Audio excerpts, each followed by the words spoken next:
Alright, so it's been a couple days since I've spoken on camera, but I've just been processing a lot of things and trying to get down to the core of my issues, in a sense. Something I've been thinking about quite frequently is projection, and I've just been trying to break down a lot of the illusions of this world, I guess, in a sense, or rather the illusions that I project outwards onto the world.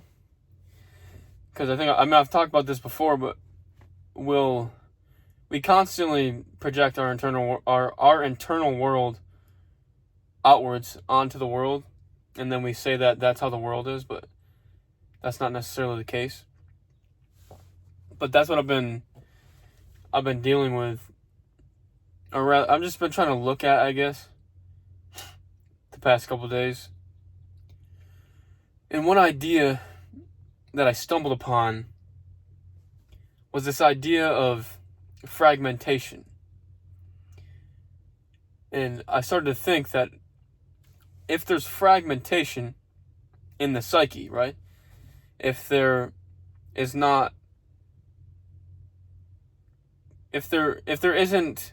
an inherent environment of cohesiveness within the self, if there are things that are still buried deep within your subconscious, that can be called trauma, and that can be called a wound, and it can also be seen as fragmentation in a sense. And essentially, I think we're all fragmented to a certain degree, but I believe that with an act of effort, you can begin to gather up those lost pieces of yourself and reintegrate them back into your soul, and assimilate them and digest them back into yourself, and consequently become more cohesive, so that there's a certain level of balance and equilibrium within yourself and within your psyche, so that you can actually become more magnetic. And I think that cohesiveness, which is achieved after integration, leads to a more balanced and advantageous existence, because you're no longer going to project as much of your fragmentation outwards into the world, because of the fact that you are no longer as fragmented as you were in the past, because of the fact that you have decided to make the act of effort and attempt to gather up those lost pieces of yourself that are buried deep within your subconscious and reintegrate them back into yourself. And this is a big process, and this is an extremely taxing movement to make. And it takes a lot of effort, and it takes a lot of energy, and it takes a lot of attention, and it's extremely difficult. And at times you're going to want to revert back to your old ways. And of course, your ego is going to implement certain defense mechanisms against your growth, because growth is a scary thing, and growth is associated with pain, and the ego wants to avoid pain, sometimes at all costs, because, well, what's more comfortable than comfort? What's more comfortable than satisfaction? And that's something that the ego wants to gravitate towards, because, well, it's pleasurable and it's pleasant, and it doesn't cause as much discomfort. And discomfort is something that preservation mechanism within ourselves wants to avoid. So, with that being said, that is why it's such a difficult and taxing process, is because you have to continuously make the active attempt and effort to continue to push forward towards your growth, because of the fact that your ego is going to push back against you. And that brings up another thing that I've been thinking about, and that's allowing the autonomous, right, or the autonomous objective psyche, or the universe, to flow through you. And that takes opening yourself up. that takes clearing out space within yourself so that more energy can flow through you. And in order to clear out space within yourself, and in order to open yourself up more, you actually have to go through this process. And it's a cleaning out process. And that's why it's painful and it takes a lot of work, because you're actually doing real work, and you're actually quite literally cleaning yourself out. You're emptying yourself. You're carving yourself out so that you can become an empty vessel for the divine, so that it may flow through you. And when you take that attitude towards yourself, you begin to take that attitude towards other people. And when you heal a lot of your fragmentation, you no longer project it outwards. But what you begin to do is project your cohesiveness outwards into the world. And that cohesiveness is balanced. And a lot of the times you can react in a manner that's more advantageous for your progression as an individual and as a human, trying to figure out his or her way through the world. And that's going to benefit you in the long run, because when you come into contact with other individuals who are projecting a lot of their fragmentation onto you, and their frustrations and their insecurities, you can react in a more favorable manner that's going to actually benefit you in the long run, regardless of how your ego feels, when someone acts out towards you in an angry way or whatever the case may be, right? When somebody does that, the ego's initial instinct is survival, and a lot of the times that initial survival instinct is anger or violence, because it's anger and violence are very primal forces, and they're very powerful, and they're extremely destructive, and that's a lot of times what the ego will try to resort to, because it doesn't want to be destroyed, because it has a preservation mechanism within it. And the more that you see that, and the more that you break down the illusions of the ego, the more you can react in a favorable manner and not succumb to the ego's animalistic base instincts, right? You can think about things in a more pragmatic manner, and you can approach situations from an enlightened perspective, because of the fact that you've done the work and that you've healed a lot of your internal trauma and fragmentation. And with that being said,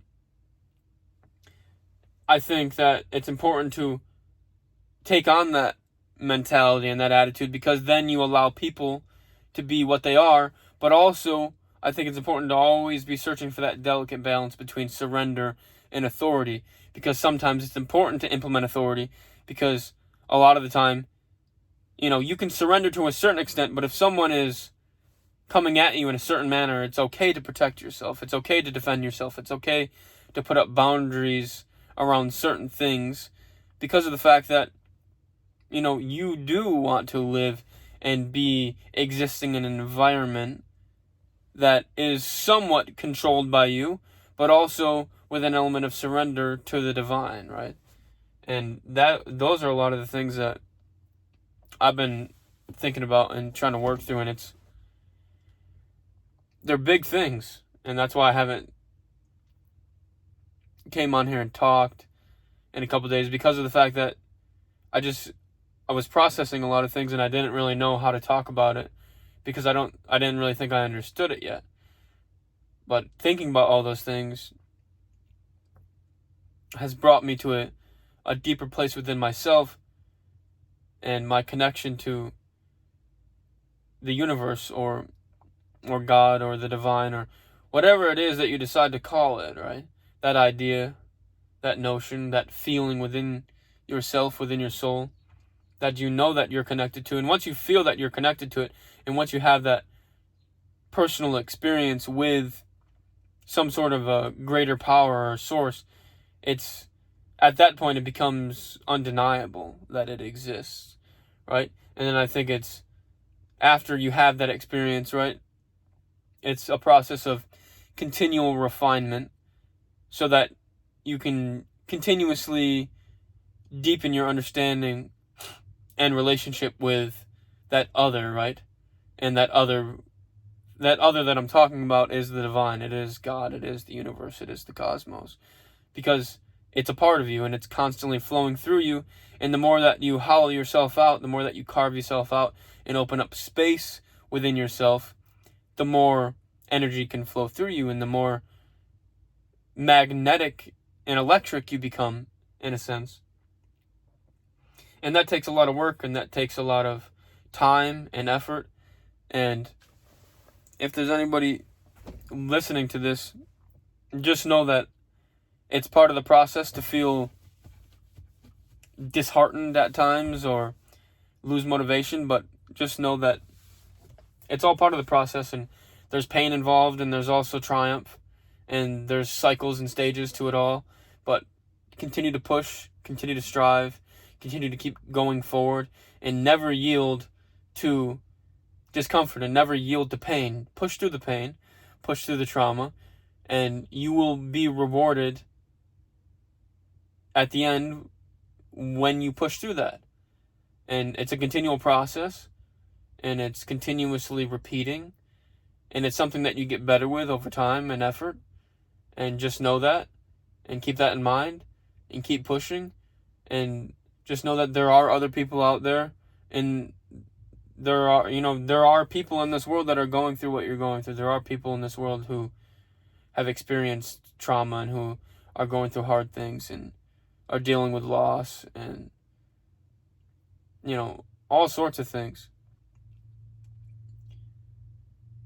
And that's something to keep in mind, because you aren't alone. We're not alone. And you don't have to be.